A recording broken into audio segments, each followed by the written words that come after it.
2022년도 벌써 막바지를 향해 가고 있습니다. 자동차 시장에서는 역시나 올해도 정말 많은 변화가 있었죠. 연말 들어서는 금리가 많이 올라가면서 시장이 좀 얼어붙고 있는 향상인데요. 이 때문에 차를 사려고 마음 먹었다가도 취소하는 분들까지 많이 늘어나고 있다고 합니다. 그래서 오늘은 예비 구매자들을 위한 소식 준비해봤습니다. 보름 뒤면 맞이할 2023년 초에 일어날 자동차 시장의 변화들 미리 알려드리도록 하겠습니다. 현대자동차와 기아차가 본격적으로 우리나라 중고차 시장에 진출할 예정입니다. 중고차 파는 업자분들의 매물을 대신 광고해주는 그런 중개 플랫폼으로서 진출하는 게 아니고 직접 매입하고 판매하는 방식으로 진출을 하죠. 아마 인증 중고차라는 딱지를 붙이고 중고차 시장에 진출할 것으로 보입니다. 진출 한 해 만에 말이 정말 많았었는데 한 달 뒤부터는 1월부터는 진짜 본격적으로 시작한다고 해요. 구체적인 그 그림도 나왔습니다. 현대차와 기아차가 각각 5년 그리고 10만 킬로 이내의 중고차를 직접 매입해서 200여 개 항목의 품질 검사를 진행하고 수리나 강택 같은 상품화 과정을 거친 다음에 보증기간을 따로 만들어서 판매할 계획이라고 하죠. 다른 수입차 브랜드들이 하는 인증 중고차와 비슷한 방식으로 판매가 이뤄질 것으로 보고 있습니다. 물론 규모 면에서는 훨씬 크겠죠. 다만 금액적인 면에서도 다른 중개 플랫폼 시세보다는 더 비쌀 것으로 내다보고 있습니다.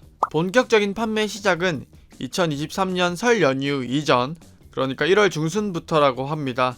일단은 중소벤처기업부 권고안이 남아있어서 1월부터 4월까지는 매달 5,000대 안에서만 판매한다고 하고요. 5월부터는 판매 물량을 늘릴 계획이라고 합니다. 예비 구매자 입장에서는 대단히 긍정적인 소식입니다. 일단 중고차를 고를 수 있는 선택지가 하나 더 늘어나고요.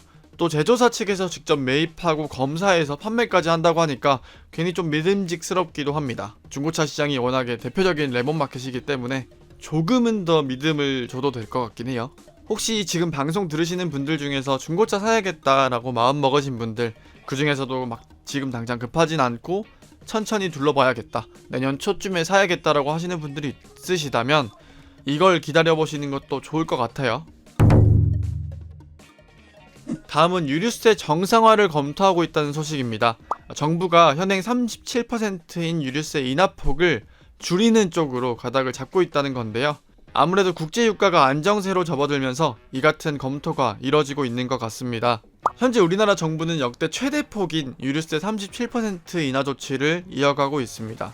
21년 11월부터 22년 4월까지 20% 인하했다가 올해 5월부터 6월까지 30%로 인하폭을 늘리고 또 7월부터는 현행인 37% 인하까지 확대했는데요. 지금 현행 인하폭은 22년 12월 31일을 종료로 예정되어 있습니다. 하지만 올해에 이어서 내년까지도 유류세 인하 조치를 연장할 가능성 역시 남아있다고 합니다. 수요가 큰 겨울에는 현재의 37% 인하폭을 유지하되 단계적으로 인하폭을 줄여나간다는 이야기인데요. 이 역시나 추후 유가 변동이나 물가 상황에 따라서 바뀔 수도 있다고 합니다. 이 밖에 상대적으로 가격이 비싼 경유에는 추가적인 세율 혜택을 주는 방안도 이야기가 나오고 있는 실정입니다. 기름값에 민감한 분들께는 안 좋은 소식이죠. 방금 말씀드린 것처럼 현행 37%를 유지하되 단계적으로 줄여나간다고 하면 결국에는 우리 운전자들의 유류비 부담으로 이어질 거니까요. 다만 12월 중순인 현재까지는 구체적으로 정해진 바는 없습니다. 하지만 장기적으로 내다보면 유류세 정상화는 거스를 수 없다는 관측이 많습니다. 그러니까 주행거리가 긴 예비 구매자분들은 유류비 계산도 꼭 다시 보수적으로 해보시길 권해드립니다.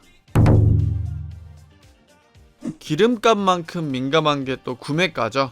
유류세와 마찬가지로 12월 말 종료 예정인 개별 서비스의 3.5% 인하 정책이 연장을 놓고 막판 난항을 겪고 있다는 소식입니다. 세법상 승용차를 구매할 경우에는 우리 소비자들은 5%의 개별 서비스를 추가적으로 내야 합니다.